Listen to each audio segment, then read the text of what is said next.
just bring up my research, because I've done research. Have you? Oh yeah. Jeepers. I'm all prepared and shit. Pretty underground though.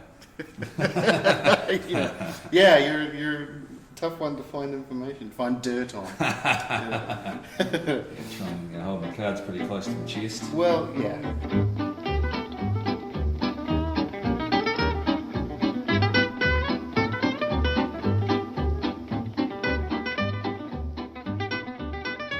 I'm just going to read this. I found this description of your voice on voices.com. I'm just going to read it and then let the listener decide if it's accurate or not. Okay, so we've got apparently you have a deep to medium voice with smooth tones, versatile sound. You can do upbeat hard sell or subtle soft sell, and you have a friendly warm feel to your voice. Do you think that's accurate? Do you think that's accurate? Yeah, that's probably about right. Probably about right, I'd say. I mean, how do you describe a voice, really? I mean, well, I mean, they've done a decent job. Yeah. Yeah. I guess if you had to sit down and think about it for a minute, Yeah. it's kind of what is it? You never do that really. You never sit down and think. But mind you, when I'm talking normally like I am now, I tend to mumble. I'm that sort of lazy Kiwi. Right. But then when you put on your proper when you're doing proper voiceovers and stuff, Yeah. then you tend to speak. Oh, I've heard the clearer. Shortland Street promos. Oh, you've heard the Shortland Street promos? I've heard them. Don't worry about that. So I don't walk around talking like that all the time. It's kind of it's more an act, I suppose. Yeah. You're supposed to get into the drama and think, oh my God, someone's gonna sleep with someone, and it's the worst thing in the world. You're supposed to get, feel the promo. So. But I don't. I really watch Shortland Street, so it's probably not in their demo, to be honest. No. I don't quite know what their demo is, really. I think they're aiming at females, aren't they? And probably quite young, so even sort of 15 to late 20s females, I'd imagine. Somewhere around there. Okay. That's probably what they're looking for. A bit of drama, a bit of sleeping around, although the 15-year-olds probably not so good for them, but the mid-20s, the early 20s who are getting out in the town, on Ponsonby Road, shagging it up on the weekends, I mean, it's probably right up the alley. Exactly. This is lush, by the way, this office now. It's a bit different to when I went here. Yes. Well, you'd hope in, how many years ago? 6 years ago? 6-7 years ago, yeah. That we would have improved. If you're still doing what you're doing 6 years ago, then you're probably... That's a good You're point. behind the times, aren't you? That's a very good point. Yeah. So things have changed a lot since you were here. We now do a lot more different media stuff, not just radio, because that's the whole industry's changed. It's not just radio anymore. Yeah. There's a lot of TV, a lot of video making, editing. There's a lot of online stuff. A huge online push with radio at the moment. Right. So you'll be able to find content and then deliver it online. Cool. Online content's massive. They're even looking for graphic designers for stations now. Wow. So online is getting really big and really important. So we're trying to look at that as well. So try and cover all the angles. Yes. Yeah. So it's kind of a real all-round course now, as it was probably more just radio when you did it 6 years ago. Yeah, it was very much so. Yeah. Is it a shorter course now? It's exactly the same length. I've just crammed a shitload more in. No, I've taken some stuff out that I thought was a little bit boring, and I've made some new assignments that are a lot more fun. Yeah. And because it's not accounting school. Right. It's radio, so it should be, there should be some fun in there. Yeah. As well as being hard work. Have you made sales a bit more fun? No, that's a tough one. I've just probably cut back on that a little bit. Oh, good. Because sales it's just, it's a thing nightmare. It's awful. I didn't like it when I did it at radio school either. Terrible. So that's still an element, only because you need to know what it is. I mean, most radio students won't do it. Yeah. If you want to do radio, you'll come from another avenue probably. We've had 2 people in probably 7 years that wanted to do sales. So that just shows you it's not what they come here for. Yeah. But they at least need to know what it is, and we only look at it for a week really, right. and then move on to more important stuff. Yeah. That's the way to get. That's the way to do it. Yeah. That's the way to do sales. Oh yeah, in and out. People are just making it up anyway, so it's just. Yeah. So how big is your staff now? Is it... Well, the staff hasn't changed a lot. There's myself who does everything, and And then we've got Dan, who's still here. He's our main on-air tutor and jack of all trades. He does all our design, website stuff. Cool. So he's very helpful and very good. And then there's Lisa, who does a bit of admin. And apart from that, everyone else is industry. So, for example, today we've got Natalie Mankolo, who's ex-BBC Radio New Zealand, teaching news. Friday we've got Ian Stables, the legendary Stables here. Wow. We're the only school in New Zealand that he'll teach at.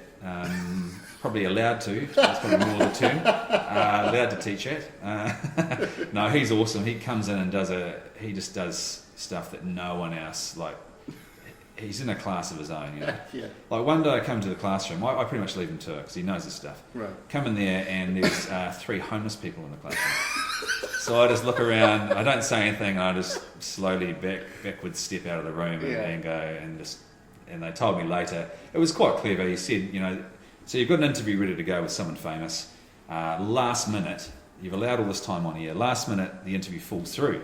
You've got 5 minutes on here you need to fill, what do you do? You need to go and grab someone and replace them. And these 3 homeless guys all had really amazing stories.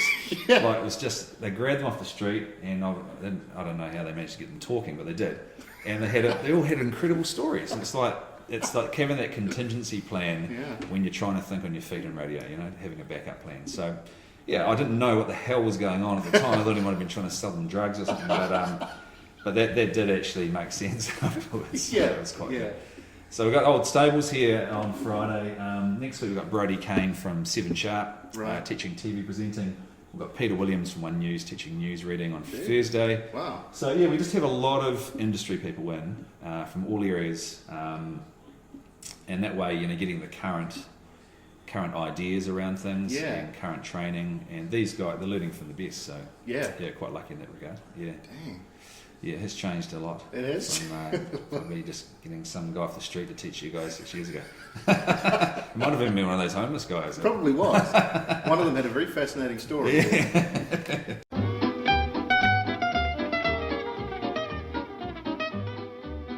Born in Geraldine. How quickly did you want to get out of there?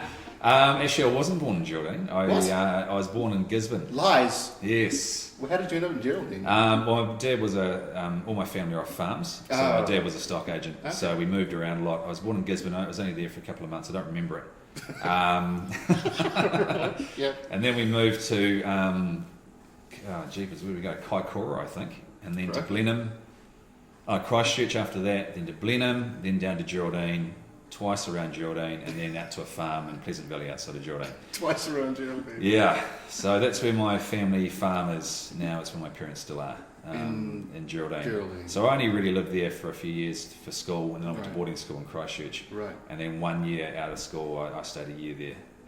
And that was it really. Yeah. So, but Geraldine's an awesome place. It's the gateway to the south, I call it, because you got to go through there to get to Tekapo, Wanaka, Queenstown. So a lot of people go through there. Yeah, that's very cool. Yeah. No, awesome place. But I haven't really wanted to move back there as such. Good to visit. Yeah. But no, Tauranga is pretty cool. Yeah. So you went to boarding school in Christchurch. Was it straight from boarding school into broadcasting school? What happened? Yeah, so I went to Christchurch Boys. I wanted to be an artist, so I did an art for a year at the Polytech in Timaru. Yeah. And then I did quite well, and then I applied for Fine Arts School at Canterbury University, and then that year they were into abstract. You know, art's very fickle, and they were looking for abstract art that year, and I was very realism. Right. So I didn't get in, so I thought, stuff you, I'm not doing it then. And they really lost out there. They did. And then I just, for some reason, I always liked movies and directing, so I got my parents to drive me to Wellington to Avalon Studios, which a guy from a farm in South Canterbury, bowling into Avalon Studios with zero experience, handed them my CV and said, I want to get into TV, and I said, yeah, okay, just we'll file your CV appropriately in the rubbish bin, and then it's like, see you later. So I was like, oh, okay. And I thought, what's the next thing to TV? Oh, radio. I had never even thought about radio at all. Right. And then so I got into community radio in Christchurch, Plains FM, and I ended up helping a guy on a country music station there, country music show, for a couple of hours a night during the week. And then I studied it a bit more, and then I entered a DJ competition in Christchurch. It was at the AMP Showgrounds, and Simon Barnett and Phil Gifford were the breakfast show on ZM at the time. Right. They were the hosts. You had to get up in this little booth with a desk and a microphone. There's about 20 people, and you had to do a topic on air, and you had to do 2 of them. Right. So I got up there, I was nervous as hell, off a farm and stuff at the AMP show, surrounded by livestock. So I got up there, did my 2 pieces, and ended up bloody winning the thing, which is a miracle. They gave me $500 cash. I thought, oh, damn. Yeah, so I went straight around to my mate's place, bought a box of beer on the way around, we had a bit of a celebration, and I hadn't even thought it was something that I'd do, and I kind of, I don't know, maybe I was naturally drawn to it, but the next day I rang them and said, oh, how about, I just won this thing yesterday, how about you give me a job? And I don't know what I'm doing, and then they said, oh, we haven't really got anything, so every day I rang them and said, give me a job. And eventually, I think it took about 2 weeks, and I was driving the Black Thunders around, $75,000 Black Thunder, around Christchurch. I was 19, no radio experience, and handing out all this free shit to all my mates. Thinking I was the man with the ZM's tracksuit on, and in the 90s. Yeah. And then eventually I thought, oh, this is good, but I want to be on air. So I rang the PD, the program director. Same thing again every day, and said, I want to be on air, And they said, well, there's a Shadow Stevens top 40 countdown from the States where it's all on CD. Right. So you can come in and you can run the CDs on air, and then once an hour you can do a weather break. So I thought, sweet. I want to be, everyone get your new mates gathering around the radio to hear your 5-second weather break at the top of the hour. So then, but that was cool, and then that turned into Saturday, Sunday mornings on my own. So I had Saturday, Sunday mornings on ZM in Christchurch, no experience. And I thought, this is Christmas. And then I applied for radio school, and that's how I got into radio. Man. Yeah, so I was already doing it. So I'd kind of inadvertently paved the way for radio students, because while I was studying in radio, I was doing weekend shifts on ZM, which was pretty unheard of. Yeah. And then when I left radio school, they just pulled another student in. And then I'm not even sure, but it still might be happening today, where they have one person from the school does these weekend shifts. So I don't know, it's kind of funny to think that was 20 odd years ago. You trailblazer. Yeah, wow, Jesus, quite accidental. Just being annoying was the way that happened.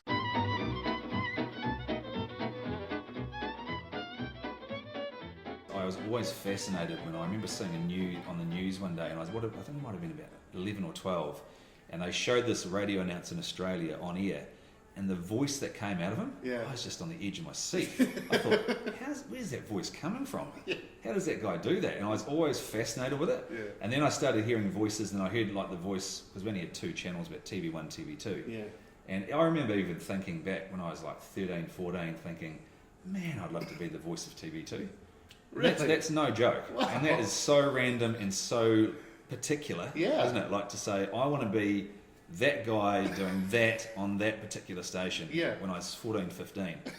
and I didn't have any voice back then. And, and then just the way things ticked on for 20 plus years later, Yeah. But that's weird. I still find that quite bizarre. That is bizarre. And that's the only thing that I was drawn to radio at that age, but I never thought, hey, I want to do radio because of it. I just thought I'm fascinated by this guy's voice. Yeah. And where it comes from. Yeah. Which is interesting. Wow. So how did you get the gig on TV2? I think I'm quite persistent, as you guys already mentioned. Right, yeah. If I want something, I'll definitely have a good go at it, and I won't give up. Right. And I think that's something I tell my students, whether it sinks in or not. The ones that get it tend to do well. Right. So I'd send my tape around to all sorts of people and just say, hey, this is what I can do, anything coming up. And I think I sent it to TVNZ a couple of months prior to when they wanted to have a change of voice. Apparently they do not change voices. Like Robert Taylor had been doing TV2 for 14 years. Right. So no changes. Yeah. And I just happened to strike it at the right time. And I sent it off, and they said, well, actually, we're having auditions at the moment. We're auditioning a whole lot of people. Do you want to come up and have auditions? So I was absolutely packing myself and couldn't believe I had the opportunity to have a go at it at least. So they put me in the studio, and it's quite confusing. There's 3 screens to look at once, plus the script that you're reading off. It's quite different from anything else. Right. And someone talking in your headphones. And they gave me 8 scripts, like there was drama, movies, comedies, all sorts. And they want someone who's versatile who can do all of them. Yeah. So I had to read all these scripts, and I thought, I've had a go at it, and that was if I die tomorrow, I've done that, and Yeah. at the TVNZ studio, and I loved it. Yeah, totally. And then a few weeks later, they came back and said the marketing team have had a listen, so everything goes to the marketing team, and they loved it and wanted to offer me 5 days a week. Damn. And I was absolutely blown away. But at the same time, I had this big pit in my stomach because I was running the radio school in Tauranga. I had to turn it down. Ah. Getting offered my dream job and having to turn it down was the hardest thing ever. I just almost even shed a tear, I think. Yeah. I was gutted, and that would have been awesome. And but it just wasn't going to work. So I said, that's awesome, but I just can't do it, sorry. So then 6 months later, they ring me up and go, oh, our guy, they ended up hiring a guy. Yeah. And they said, oh, Michael, whatever his name is, he can't do Friday, would you like to fill in? I thought, Jesus, shit you. So I raced up to Auckland and did, I don't know, 7 or 8 shows, and they loved it, and I got to actually do something that was going to end up on TV, and so I did a week's worth that was on TV, and I thought, this is awesome, I've done this. And then they rang me back again and said they loved it, would I like to do a couple of days a week? And take a couple of days off the other fella, so he wouldn't have been too happy. So I said, shit, yeah, I can do 2 days a week. I mean, I can still do the school 3 days and it'd be a bit tough, but I'll do it. So then it'll be 4 years in June that I've been driving to Auckland, there and back every Tuesday, Thursday. Right. So I drive up on Tuesday morning, I work, sometimes, you only work for an hour and a quarter at the very most. Sometimes you only do 10 minutes. Hop in the car and drive home again. Wow. And do that again on a Thursday, and do that every week for almost 4 years. Dang. But it's just been the things I've got to do. I've got to do a lot of extra voicing stuff, met heaps of people. That's why I've got the likes of Peter Williams and these guys coming down, because I've got to know them. Yeah. And it's so much fun. I just love doing it. I get to do, like, in one day I could do, like tomorrow I'd always do the Shortland Street stuff. Yeah. So I do drama, and then I might do some comedies, or I might do some piss take stuff, or some serious stuff where you're supposed to, people was crying, and like it's really like really varied, and I really enjoy it. And you get paid. It's enough to, I mean, if I lived in Auckland, obviously it'd be a lot more lucrative, but I've got to drive up, drive back. Yeah. But it's still worthwhile, and totally.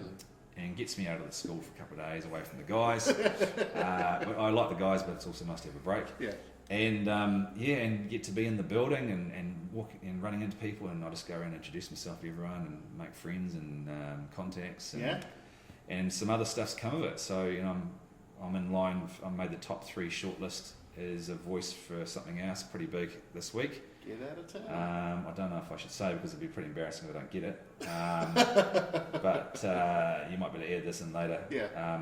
But hopefully I'll find it tomorrow. Cool. Yeah. Well, let me know. Yeah. So a lot of good stuff's come of it, really. So Great. and I can't believe I'm doing what I dreamt I was going to do when I was 14, and such a random particular thing. Yeah. But it's quite funny because, as I said, I mumble quite a bit. People don't recognise my voice, which is quite cool. Yeah. And when they find out, they say, "Oh, can you do it? Can you do it?" It's like, no. Unless I've had a few beers. It's a good party trick. But I've got one promo I save on my phone. If people harass me, I just play it on the phone and go, "There you go." And most people no one would recognise me in 100 years. Right. Yeah. After all the bells and whistles and compression and equalisers, and it doesn't even sound anything like me. So they make you sound pretty good. Yeah. Like you were saying before, when you saw that newsreader in Australia or announcer in Australia. Are people surprised at what you look like? Yeah. Do you get that a lot? Because sometimes you hear a voice on radio and then you see the person and you go, what? Yeah, it's always the case with radio. Yeah. You hear someone, you get a picture in your mind, you go, oh, I don't know with TV voiceover people, whether people try and picture you or not. Because I've never had anyone say, oh, I thought you looked different. Right. Yeah, I don't think I have actually. I think they're very surprised when they normally meet me first and then find out about the voice later. Right. So then they go, oh, actually, I do recognise that, or they never say, oh, you look completely different from what I pictured. Yeah. You never got it when you were doing More FM or anything like that? Yeah, I guess so. No, definitely. Yeah, and I think that happens a lot. I don't think anyone has nailed. That's exactly what I thought you were going to look like. Right. Yeah. Because it's just so hard. I mean, it's and I don't, and because of my voice on TV, I don't talk like that either. So right. Exactly.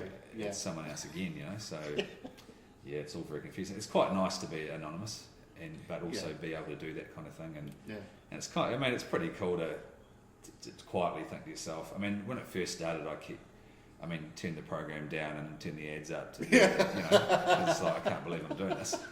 And then after a while, you kind of forget, and sometimes, like the other day, and with voicing too, you just end up doing a lot of freelance stuff, and you forget what you've done. And I was in the kitchen the other day, and I had MasterChef on in the next room, and I thought, that voice sounds familiar. And I come through, and the host from MasterChef, that little fella, Colin Carambaris, whatever his name is, little Greek fella. Yeah. And he was doing an ad straight out of MasterChef, so it was obviously made to fit in there, talking about Swiss health products and stuff. So he did the start of the ad, and then here I was in the middle of the ad, talking about this product, and he finished the ad, and I thought, I just done an ad with Colin Carambaris. I had no idea where I even did that, and stuff like that. And then someone came up the other day and said, I went to the movies at the Reading Cinemas in Auckland, and the kiosk where you punch in what movie you want and the tickets, was that you? I said, yeah, actually, I think I did do that. So I'm on the kiosk at Reading Cinemas, and you ask what ticket, would you like this ticket? Would you like to see this movie? How many tickets would you like? All this sort of stuff.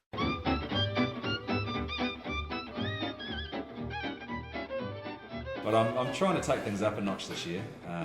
This is the year of me, I've decided.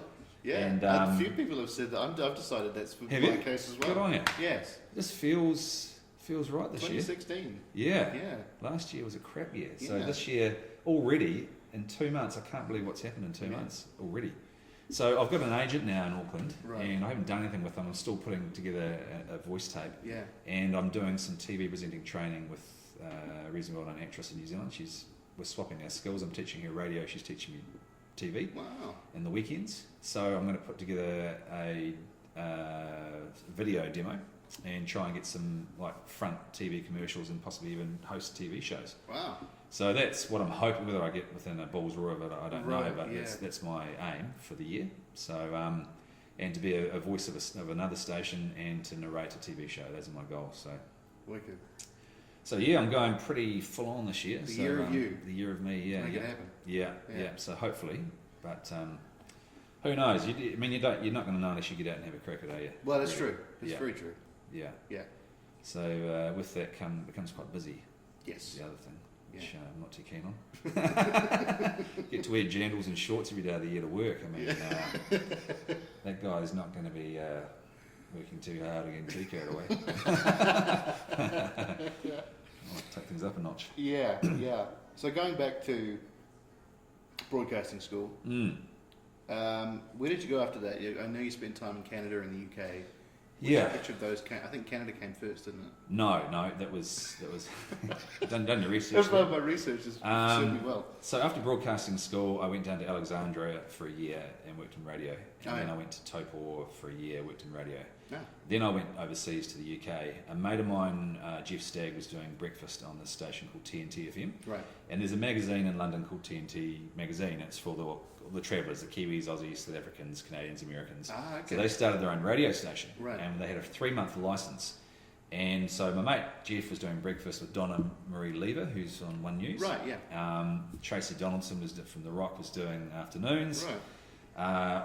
Jeff got me the night show. Yeah. So I thought, well, I don't want to do it on mine. I want a co-host, a female co-host. So the station manager gave me a box of cassette tapes. So you probably don't know what a cassette tape is. But it was the thing we used before CDs. Right. Okay. I'm with you now. And it had actual tape on it. So he gave me those to listen to, and I went through and listened to half a dozen. And this one girl stood out. She was an English girl. I thought she sounds really cool. Lots of personality. I'll put her tape aside. I listened to another one, and I thought she was American, but she sounded really cool too. I thought, wow, why don't I have two?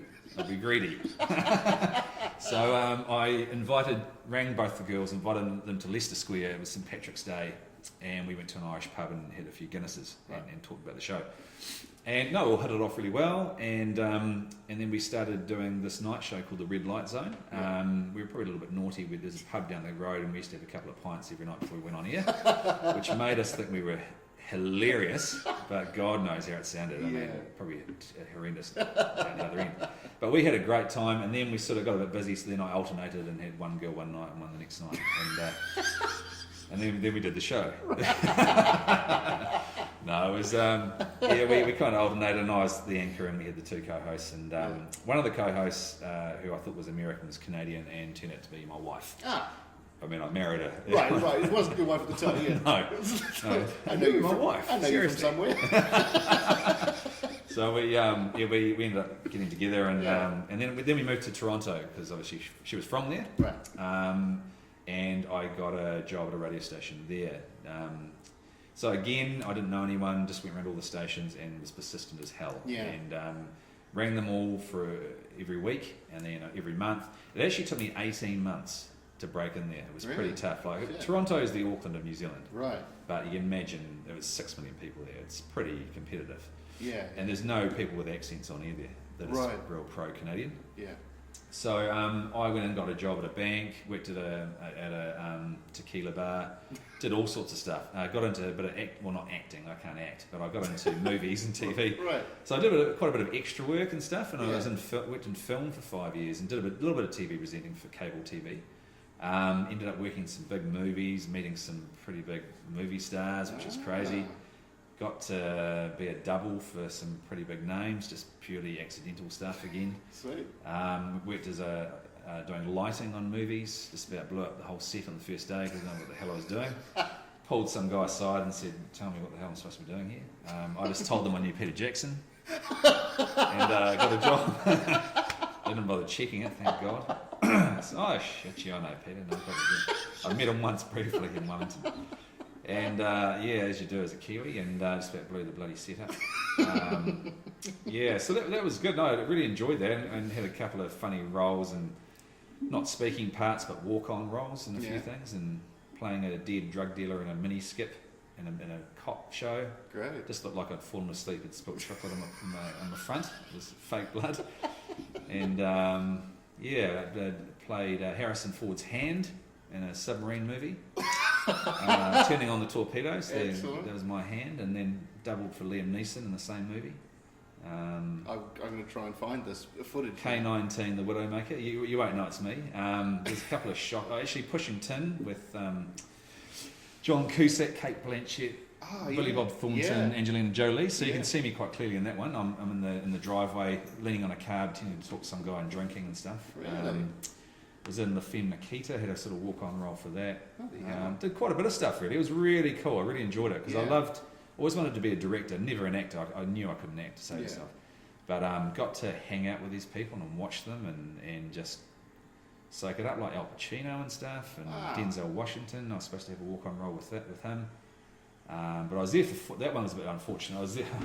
I was playing a prison guard. It was the Hurricane. Right. Yeah. So he was in his prison cell, which I went in and hung out in the cell and stuff, which is weird. And I had to deliver this important letter saying that they were going to let him go and stuff. This advocate group had been working on his behalf. So I shaved all my facial hair. I looked like I was about 12, and I had a prison uniform guard on. The funny thing was, we had to sit in between times. You had to sit in this sort of holding room, right. And there was all these prisoners. They were real prisoners. Real prisoners. And I was sitting there in my prisoner's guard uniform. And they're all playing cards and looking over at me and sort of giving me looks, and oh my God. But Denzel had a posse with him of about 10 big black American fellas. Right. And he was in character the whole time. Right. He never broke from character. It was really weird to see him sort of getting around the lunchroom. And I actually went to it was a pretty small set, so we all kind of hung out together. And I went to go for the last piece of fried chicken, which you never get between a black American fella and his fried chicken, and Denzel was going for the same piece. So I sort of thought, okay, rightio fella, you can have that. I'll let you have that. And so that was really cool to see him up close and personal. And then the guy who pissed around so much, Norman Jewison, is quite a well-known director. Yes, yeah. There's another American, because he's Canadian, there's an American producer, and they were yelling at each other like F this and F that, arguing over what they should be doing. Wow. And it kept getting delayed. So I was there for 4 days waiting for my scene, this big walk-on scene delivering the mail. Yeah. And it ended up, and I was away from my normal bank job, and it was just starting to get ridiculous. So I just said, I'm going to have to leave you fellas to it and go back to my other job. So that was unfortunate. I had to turn that one down. Yeah. But that was cool. 4 days with those guys was carrying a firearm and stuff, and fake one, I assume. and with these big 6 foot, tattooed guys. Yeah. It was a good experience. Yeah, it's quite funny. But yeah, so I had lots of fun doing that, and then worked in radio for 2 years at a place called The Mix, and got to do overnights, 4 nights a week. Got to do weekend mornings, and I produced a top 30 countdown that went nationwide across Canada, across 50 stations. That was they said, "Do you know Pro Tools?" Oh, I didn't have a clue. So I grabbed this guy and said, "Can you give me a quick brush up on the old Pro Tools?" And they did, and I had to produce this Rock 30 countdown. So the thing was written in Calgary, voiced in Montreal, and I produced it in Toronto, and then it went nationwide. So it was just unreal, but I loved putting it together, and so I did that, and I got to go to some really cool things like movie premieres with all the stars, and then and go to, you never paid for a movie, and rock, rock bands coming in every 5 minutes. It's just getting on the piss all the time with all the other announcers and some crazy characters, but really good time, like awesome time.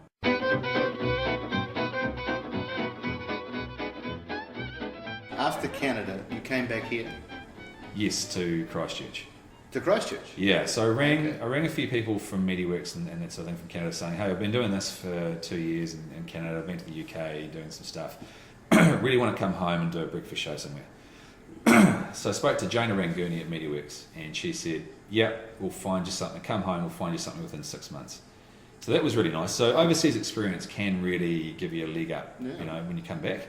So I came back, they had nothing immediately, so I moved to Christchurch, my family are down there, and I did weekends on More FM Christchurch, and I did a bit of production stuff, just to bide my time. And within 4 months, they basically gave me the job here in Tauranga doing breakfast on More FM. Cool. So I'd never been here before, so I flew up, I just had an interview over the phone, flew up, and I was flying up the coast, and I thought, I knew there was the mountain stuff here, but I had no idea what it looked like. Yeah. And I saw this sort of hill in a little township, and I thought, Jesus, this place is tiny. I thought, what am I getting myself into? Coming from Toronto to this. Yeah. And then I look up the coast, and there's the mount in Tauranga, and I thought it was bloody Athenry and Bowentown that I'd seen at the window. And I thought, thank God for that.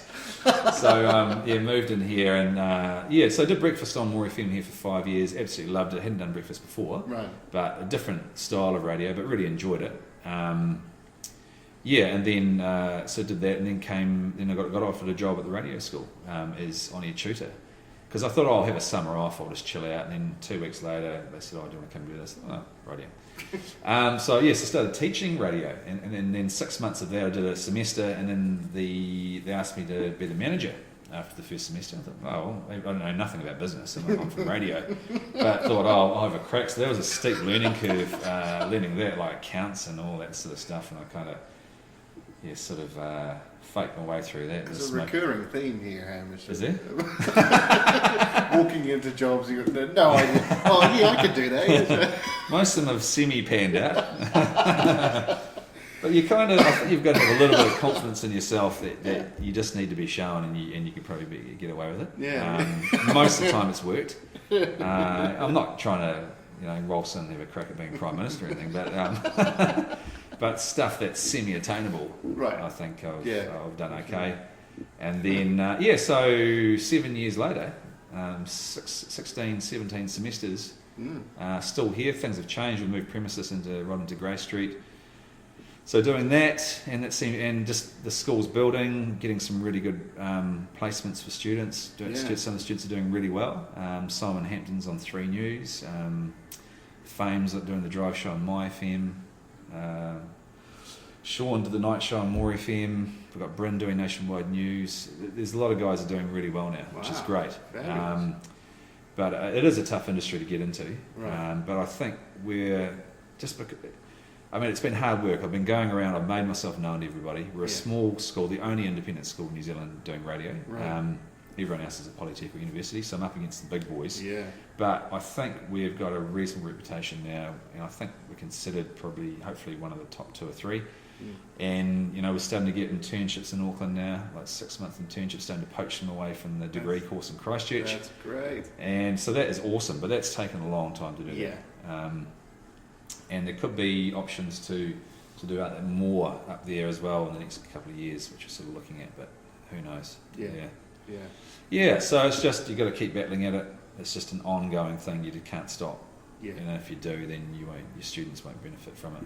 And you know, but mind you, they've got to work their backsides off too. That's true. If they want to get into this. Yeah. It's an awesome game to be in. It's tough, but if you're dedicated enough and work hard enough, it can definitely happen. Yeah. So, our semester, which is the first one of 2009. Yeah. That wasn't your first semester. No, my first one was, I probably had two prior to that. I think I started 2008. Right. So, and we were actually just down the street here in Spring Street upstairs. Oh, really? Yeah, that was my first semester. Only there one semester. Right. Then we moved to this little house on Selwyn Street. Yeah. So we had one semester there, then your class came. Yeah. Then I had a couple more, and then I think we've been in this one on Grey Street now. I think we've been here 4 years. Right. Yes, definitely 4 years. 4 years in December. Right. So this would be our 5th year.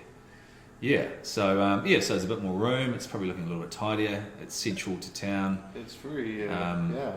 Yeah. So I mean, you feel comfortable with people coming in, visitors and things. Right. Yeah. Before it was like some sort of half rundown house. It was like a tinny house or something. Yeah, tinny house. You know, I just got thrown in there. I had no say in the matter. So at least I painted it once and kind of spruced it up a little bit.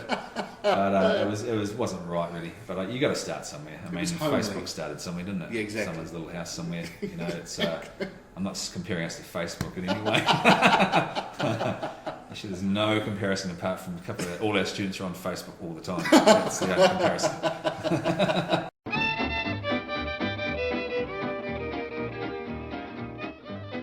What's next for you? Is this it for the foreseeable future? Just continuing on this path? I don't think so. I don't know. I think this year will be a bit of a transitional year. Right. It could either expand and I keep it running, or I don't bother with that and just make this school as good as I can and possibly move on to something else in the next couple of years. Right. I've been doing it for 7 years now and it's been great, but I feel like with all the contacts I've made and all the skills I've picked up, I could be doing something else. So possibly going, possibly even a move to Auckland in a few years' time. Right. I don't know.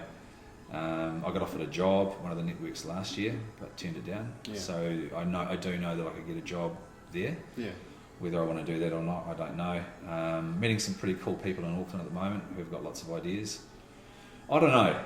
This year is going to be the year that presents something, I think. Right. And lots of opportunities. And I'm just going to cruise and have a go at lots of different things and then just sort of see where I end up. Yeah. I mean, I love dealing with students and I love seeing them do well. Yeah. There's ups and downs to it. There's all the bit I don't like is dealing with the government and all the compliance and the paperwork and all that stuff, which takes away from my passion of teaching radio. Right. And that's probably the thing that will finish me in the end, finish me off. But I'm just trying to stay positive, and I've got a great class in these guys, and I really like them, and I think there's a lot of talent there, and I want to see them do well. Plus my reputation's on the line. You don't want to leave on a bad note. But who knows? Crikey, I love tauranga. I could well be doing this in 5 years' time. I don't know. I feel very sort of not sure, but keen to try a few things at the moment. Yeah. And as I said, there's a few things that might come up this week, which would be awesome. That I'd be stoked about, which I could tell you about later, because I think it's pretty quiet. Yeah. And not overly confident I'll get it. So there's some pretty big guns going for it. So right. Yeah, so just going to keep chipping away. I think this is the other motto for this year, apart from being the year of me, which sounds very self-centered, is the year of say yes to everything. Right. Well, within mean. within reason. I'm not going to say yes to everyone or everything, but within reason. Already I've said yes to a few things there's no one hell I would have done before, and I had a great time. So there you go. Yeah, all above board, mind you, nothing dodgy. So this year is going to be kind of about that. So I couldn't tell you where I'm going to be in 12 months, but I'm quite excited to find out. Yeah. Where I'll end up. Yeah. All the best. Yes, thank you. And thank you very much for doing this. No worries. No, thanks for your time, and great to see you doing lots of different stuff yourself too, and doing well. Trucking along. Brilliant. Great. Thanks, Hamish. No worries.